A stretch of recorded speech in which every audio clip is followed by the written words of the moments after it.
bringing you truth without compromise for the family.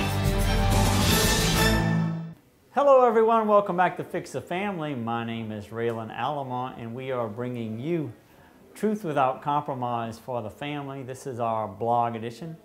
We're doing character clips and I had one set up, but then in wake of the election of our new Pope, Habemus Papam, for Pope Francis, wanted to shift gears into what we may call the crowning human or natural virtue of obedience. Because isn't that what we're all going to be eventually judged upon in the end, is our obedience? And good spiritual reading I've done in the past called Abandonment to Divine Providence by Father de Caussade, Jean-Pierre de Caussade, where he defines holiness, and we're all called to holiness. And holiness isn't necessarily being at prayer all day long unless you're a monk. Could be.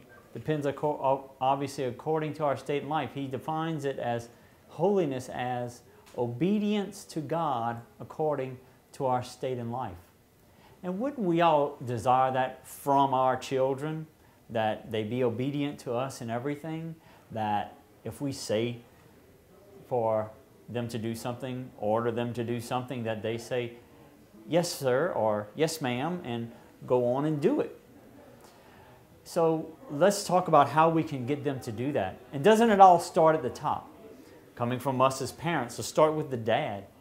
You know, there we go. Somebody asked me what I thought about the Holy Father and his election. It's like a one-word answer: obedience.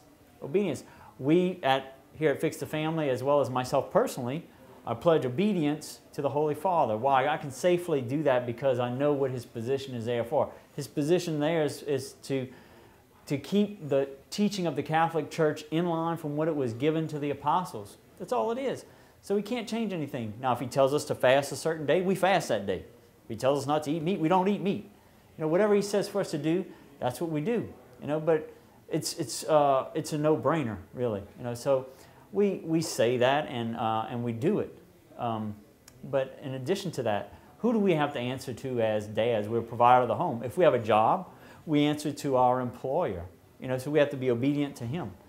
Or if we are a businessman, we have to answer to our clients, our customers.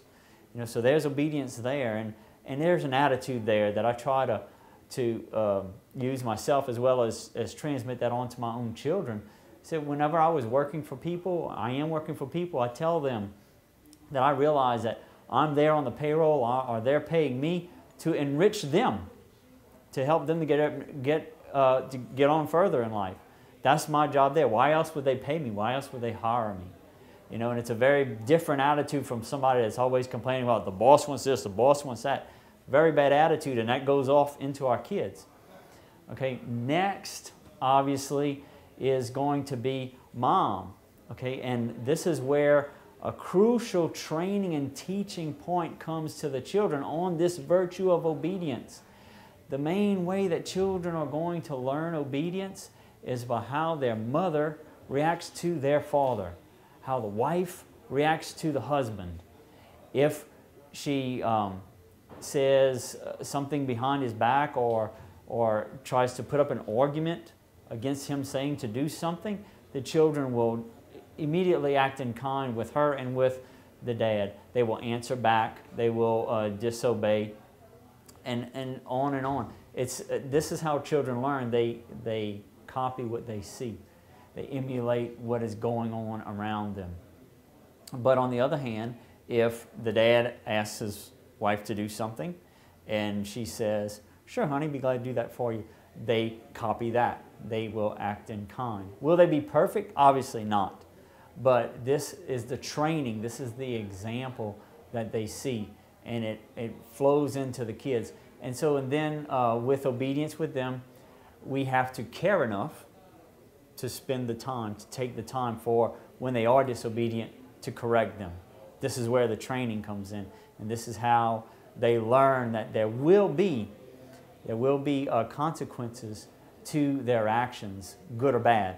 So this is a very important virtue, character item for them to learn, because again, in the end, this is where we'll be judged on, and their souls will be judged on whether or not they were obedient to God, to the church, and to those ministers, those priests, bishops, and the Pope who have been placed here to guide the church in their spiritual development, because that's what it all comes down to, whether or not we make it to heaven and salvation of souls. So there we go. Let's pay attention to our obedience this week, this week's character clips. Come back for more here at Fix the Family. My name is Raylan Alamo. God bless you.